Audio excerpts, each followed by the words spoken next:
A 50 años, del Departamento de Filosofía de la UAM. Pues originalmente, hace ya muchos años, tenía muchos gustos, ¿no? Me gustaban las matemáticas, la medicina, la historia, muchas cosas, ¿no?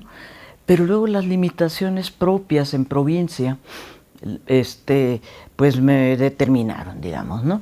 Y en ese caso, en mi caso, fui a estudiar la licenciatura en Letras, Lengua y Literatura Española. La licenciatura estaba dividida en dos áreas, mucha formación en lingüística, en la disciplina de lingüística, y la otra mitad a la literatura. Ambas las disfruté muchísimo y bueno, terminé la carrera, pero uno siempre, cuando termina la licenciatura, tiene la impresión de que no sabe y de que aprendió poco, y es una necesidad de seguir creciendo, ¿no? Entonces, por esa razón, me vine a la Ciudad de México y aquí, claro, tuve que trabajar simultáneamente mientras estudiaba. Me inscribí en una maestría. En esa época uno tenía la idea de que estudiar una licenciatura como esta, pues casi la mayoría nos inclinábamos por el área de literatura, que es la más conocida, y por eso me inscribí en la UNAM en una maestría en literatura, ¿no? Entonces la terminé, pero profesionalmente sentía que algo me hacía falta.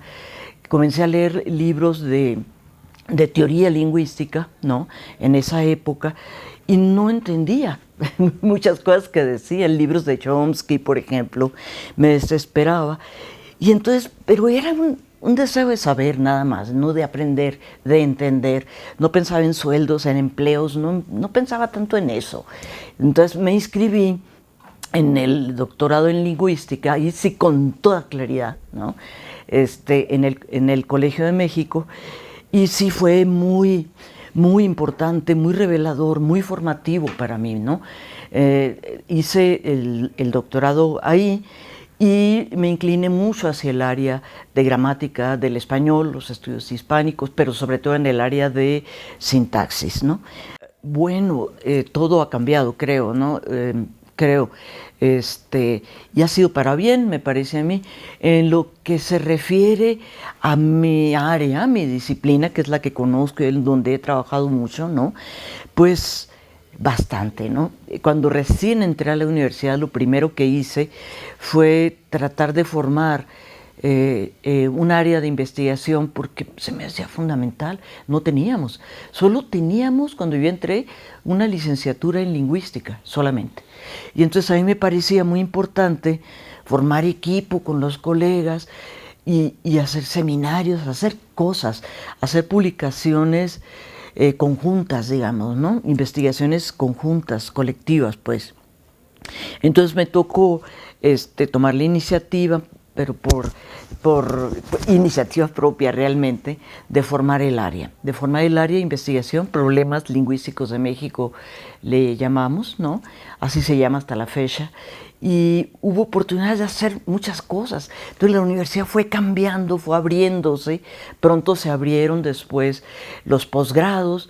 Y entonces se amplió el panorama, se amplió también el horizonte de las cosas, los cursos que teníamos que enseñar, y las investigaciones a las que podíamos nosotros invitar a nuestros alumnos, ¿no? A mí me tocó invitar alumnos como servicio social, ayudantes de investigación, en varios proyectos, ¿no? En los que he participado, y fue muy bueno. Por ejemplo, otro campo que se abrió en esta historia de la UAM, ya en el siglo XXI, ¿no? Ya avanzado el siglo XXI, fue un proyecto que me ofrecieron de trabajar interinstitucionalmente en Anuyes, como representante, no sé si es representación, pero algo así, de la universidad, del área de lingüística, ¿no? Y entonces fue un proyecto muy bueno que me transformó. O sea, esas son oportunidades que solo una universidad así da, ¿no? Me transformó en el sentido de ver no solo la utilidad teórica, digamos, que tiene el estudio de la disciplina, sino las aplicaciones de tipo didáctico, de tipo más práctico, más directo, que inciden más sobre, que afectan, que impactan más, digamos, socialmente, ¿no? A mis estudiantes siempre les digo eso, ¿no? Que estamos viviendo una época de cambio, que es necesario que las instituciones como la UAM aporten, o sea, digan algo hacia el sistema educativo nacional, ¿no? Creo que se necesita transformar esto y creo que solo en la medida en que las universidades, todas las universidades participen activamente en esto, pero con mayor conciencia, con mayor experiencia, con mayor formación, podemos cambiar eso. Yo todavía tengo en mente ese proyecto que pues siempre es por partes, ¿no? Entonces estoy por terminar todavía otra parte del mismo proyecto. Yo esperaría que la UAM asuma esta responsabilidad, ¿no? De lograr participar y cambiar, provocar un efecto, digamos, ¿no? En el sistema educativo. A mí me gustaría mucho incluso pues participar en ello, porque sería un cambio social muy importante, digamos, ¿no? Y para nuestros estudiantes se ampliaría el horizonte laboral, simplemente de desarrollo profesional. Entonces, creo que la universidad en este campo, y creo que las demás universidades también, ¿no? Porque se necesita el concurso de varias instituciones para hacer este cambio, ¿no? Es decir, lo voy a decir de qué proyecto hablo, porque no he estado hablando y no lo he mencionado. Es algo así, le he llamado yo conciencia lingüística, es decir, cómo crear conciencia lingüística en los hablantes, estudiantes, profesores, la comunidad, digamos, ¿no? Considerando que esas personas son hablantes de español, ya saben gramática, pero sin percatarse, sin darse cuenta que la saben. Voy a hablar por el que más aprecio le tengo, digamos, ¿no? Que ha sido el último, que es la elaboración de una gramática actual en el contexto de la gramática universal, de la gramática generativa, de la lingüística formal, pues digamos, hacer una gramática, y comencé a hacerla, ¿no? Lo que pasa es que es muy extensa y entonces publiqué solo un tomo, un primer volumen, digamos, ¿no? Y me gustaría terminar el segundo, estoy en ello, ¿no? Ese es el primero, digamos, ¿no? Ese lo estoy haciendo pues yo sola, y pues me parece que corresponde mucho con este otro que trabajé interinstitucionalmente con Anuyes y los demás colegas, que tiene que ver con la creación de esa conciencia lingüística, ¿no? Ese sería el segundo, sobre el cual también he publicado varias cosas ya. Y el tercero creo que tiene que ver con algo que yo llamo algo así como lo que ha sido mi hobby. Yo le llamo así por llamarle así, pero ha sido un aspecto muy importante en mi vida profesional, digamos, que es la recopilación y el estudio de textos aforísticos, y de hacer un estudio, ensayos he hecho sobre, en coautoría lo he hecho, ¿no? Sobre el discurso aforístico, propiedades del discurso aforístico y toda la trascendencia que tiene por el tipo de discurso que es, precisamente, desde el punto de vista filosófico, literario, lingüístico. Es muy rico, ¿no? Y me he dado cuenta que cuando utilizo algunos de estos fragmentos, de estos trozos, de este discurso, con los alumnos les gusta.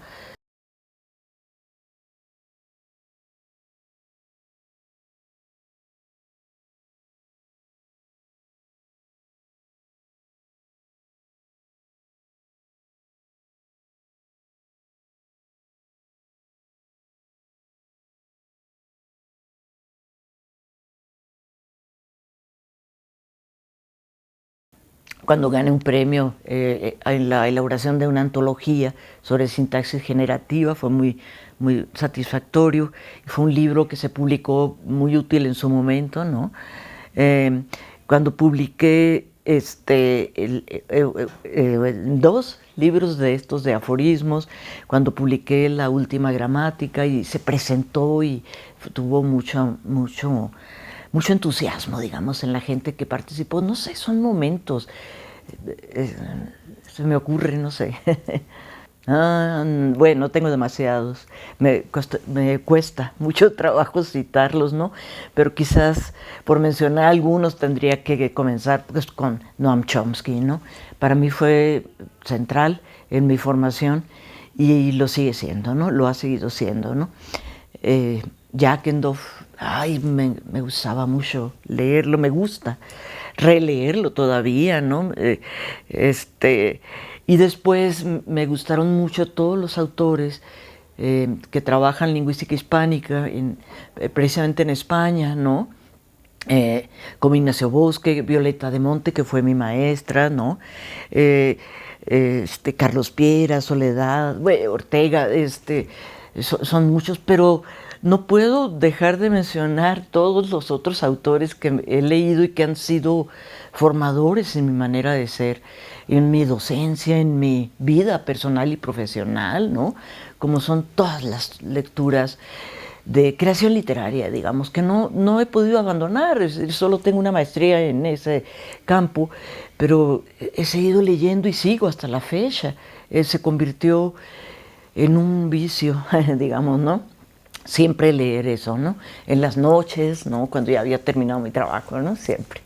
Entonces, citar nombres de estos autores es demasiado, o sea, me cuesta mucho porque me voy a saltar. Toda la literatura mexicana, por ejemplo, como Rulfo, como Fuentes, latinoamericana, de la poesía de Borges, bueno, Cortázar me marcó mucho en la licenciatura, García Márquez después, o sea, no, ha sido muy... y he leído todo, sí, es impresionante, ¿no? Pero también autores en España, en todo el mundo, en Hungría, Maray, Yourcenar, que ha escrito en francés y que las traducciones, pues una de ellas la hizo nada menos que Cortázar. Ha sido muy formativo para mí, ¿no? Muy bueno, ¿no? Y sigo en ello, no termino. Es decir, si leyera usted, por ejemplo, el diccionario de aforismos y ve la cantidad de citas que hay ahí, y ya el libro tiene años, ¿no? Ya tiene como 12 años o algo así. Es decir, y todo lo que he agregado últimamente, pues me gustaría actualizar el diccionario, sería muy bonito, ¿no? Entonces son como siempre en mi vida ha habido dos líneas de lecturas, digamos, y autores que me han marcado, ¿no? El área de lingüística y los escritores en creación literaria, pues, ¿no? Pues bueno, yo creo que sí, y siempre lo hemos contemplado, sobre todo los que hemos trabajado en el contexto de la lingüística formal, la inteligencia artificial. De hecho, se han realizado varios intentos, ¿no? De trabajar formalmente con matemáticos, con físicos, en el campo de la fonología, por ejemplo, en la creación de autómatas y demás, ¿no? No, yo creo que bastante. Y yo directamente no he trabajado ahí, pero sí, hay bastante. Y yo creo que la conformación de grupos interdisciplinarios aquí en la UAM sería posible. Ya ha habido intentos. Incluso desde el nivel de alumnos, he tenido alumnos que algunas materias las toman de oyentes y son alumnos de matemáticas, de física, de ingeniería, y se fascinan al estudiar algo de gramática, cursos iniciales, y me han ofrecido hacer programas para el trabajo de la sintaxis, ¿no? Programas de computación, ¿no? Entonces, claro que hay todo un campo, que yo no me he metido mucho, pero por supuesto que sí. Y sería quizás una invitación para nuestros egresados que se motiven, que se interesen por esta vertiente, digamos, ¿no?, de la lingüística formal. Bueno, en primer lugar, yo creo que quisiera mandar una felicitación, ni modo, a los alumnos primero de lingüística y en realidad pues a todos, ¿no?, por optar por estudiar una disciplina. Estudiar, en realidad, cualquier disciplina es apasionante, ¿no? Mucha gente cree, por ejemplo, que el estudio de la gramática es aburrido, el estudio de la matemática puede ser aburrido, o de historia. No, son cosas apasionantes. Un profesor que era de literatura, una vez a un grupo de profesores me tocó darle un curso y me decía que nunca se hubiera imaginado que un curso de gramática fuera tan apasionante. Entonces, pues eso, una felicitación a los alumnos que están inscritos, ¿no?, que tienen esta oportunidad, que la aprovechen para que hagan algo pues creativo, propositivo, ¿no?, en la disciplina que sea, la que sea.